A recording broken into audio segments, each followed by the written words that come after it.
Now a report on car safety and some of the efforts being made around the world to halt the ever-increasing death toll. In France, which has one of the world's worst records for road deaths, ace stunt driver Frank Valverde demonstrates a somewhat unorthodox method of steering a car.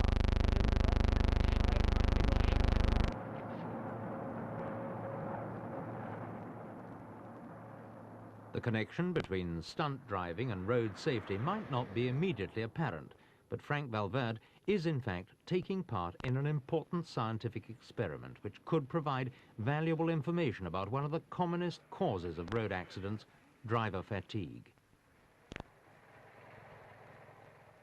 The inside of Valverde's Renault had been equipped with numerous electronic gadgets whose purpose was to record his reactions to stress and fatigue while under the influence of a new drug.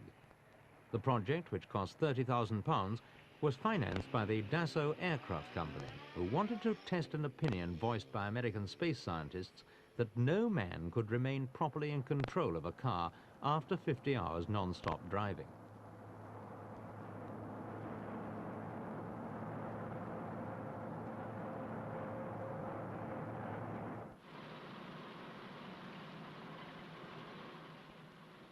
Valverde's drive really was non-stop.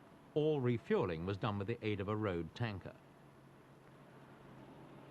As the test neared its end, it gradually became apparent that what had begun as an important but unspectacular experiment had turned into a major sporting achievement. Valverde, with a non-stop drive of 96 hours, had set up a new world endurance record. But although the record was a welcome bonus for Valverde, it was, of course, secondary to the valuable facts the scientists learned about people who drive cars.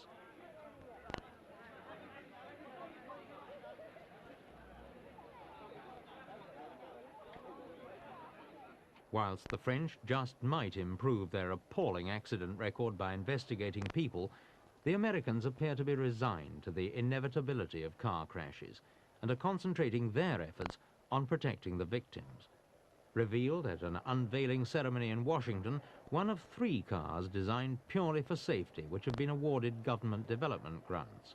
Although the cars managed to fulfill most of the stringent government safety conditions, which included protecting the lives of the occupants in a 50-mile-an-hour head-on collision, in fact, they cost so much to produce that they're not considered a practical commercial proposition.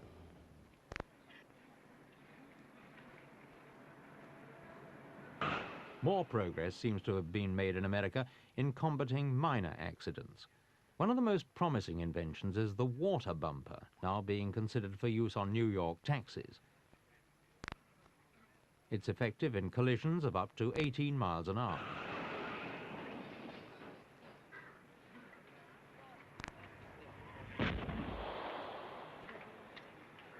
On this evidence, the water bumper could save insurance companies millions of dollars in repair bills, to say nothing of potential lawsuits from luckless pedestrians.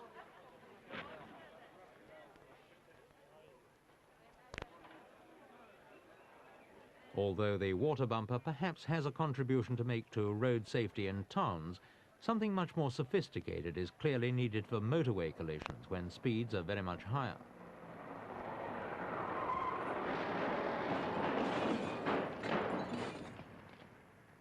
In slow motion, it's even more frightening.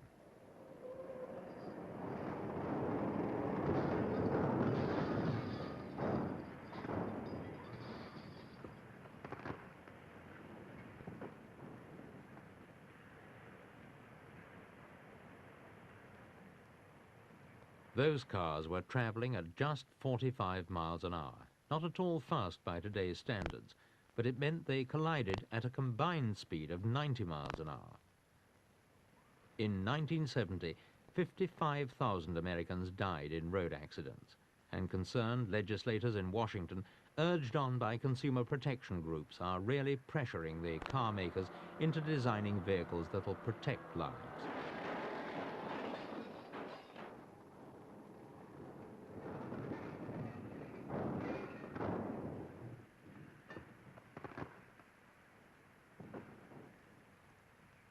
The lesson for European car makers from this kind of research is that smaller cars always came off worst in such collisions, although it must be pointed out that the occupants of neither car survived.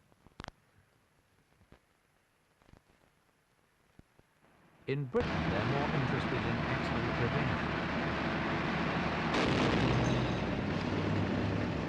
The driver of this car was lucky. His blowout happened when he was travelling quite slowly along the motorway. His tyre, of course, was totally wrecked, but at least he and his wife were both alive and his car undamaged. With those thoughts in mind, changing a wheel might be considered a nuisance, but nothing more.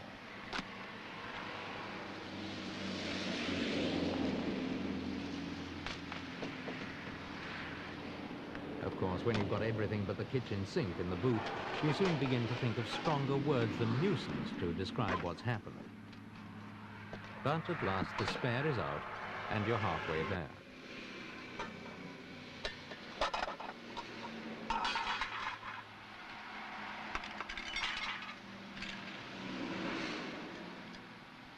Changing a wheel is something that most drivers have had to do at some time or other. Normally, it's not a difficult job, and if you're an avid do-it-yourself enthusiast like most of the British motoring public, you might even enjoy it.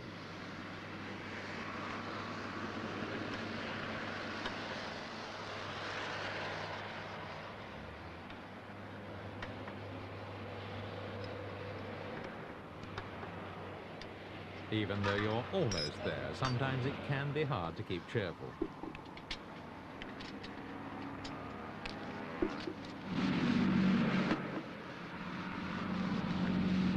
Never mind, your wife at least is bound to be impressed by your skill and forbearance.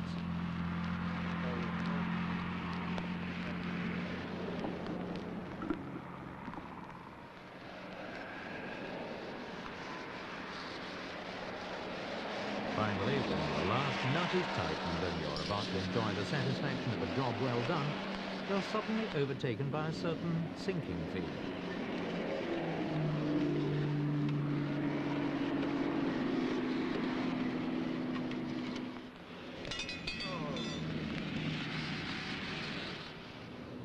She's not thinking kind thoughts, but at least she's dry, and all you can do is wish that somebody can invent a tyre you can drive on after the fact. As a matter of fact, someone just has. And it'll keep you safe even if you have a blowout at 90 miles an hour.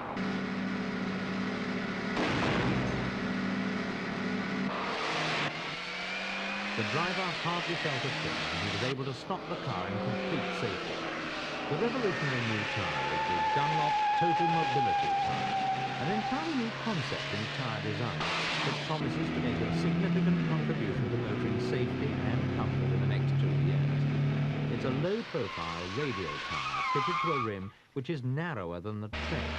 The tyre and rim are, in fact, a unit. The tyre is even dead during flat. cornering, there is no risk of the deflated tyre coming loose.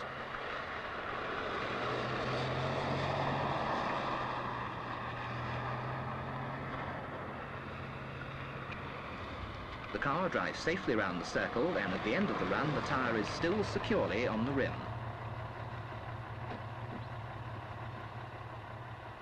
During the course of research motorway tests, crossover high-speed accidents. blowouts were simulated by placing In this explosive test, a small capsules explosive on the tyre charge in wall. the tyre simulates No a real test blowout driver at has ever speed. had difficulty in controlling the car after Sudden a puncture. deflation at 90 Here, miles the per hour simulated leaves the blowout driver is still in repeated in perfect slow control motion. of the car.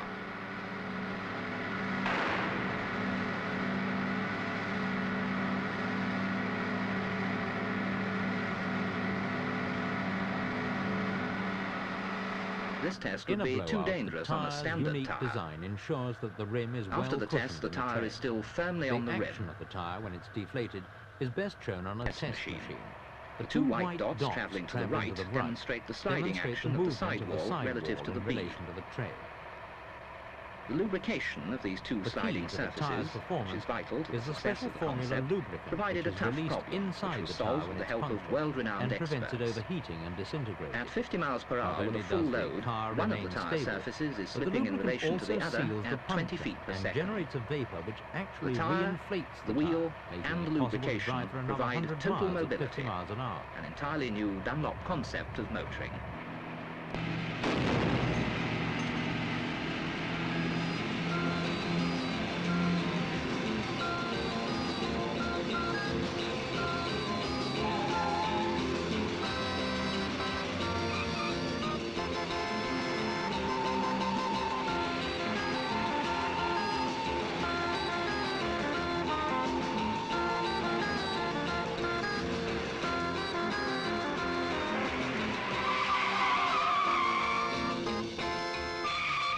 When the tyre eventually comes on the market, predictably it will be more expensive than existing tyres.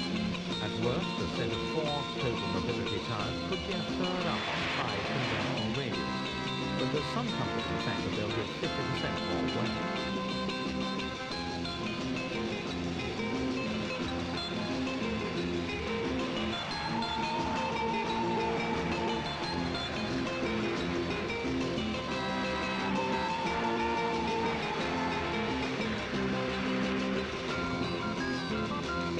The total mobility tyre took £500,000 and 5 years to design. It was done because Dunlop's market research in Europe discovered that 1 in 3 winning buyers couldn't change a wheel, that 1 in 4 spare wheels were unusual anyway, and that a quarter of all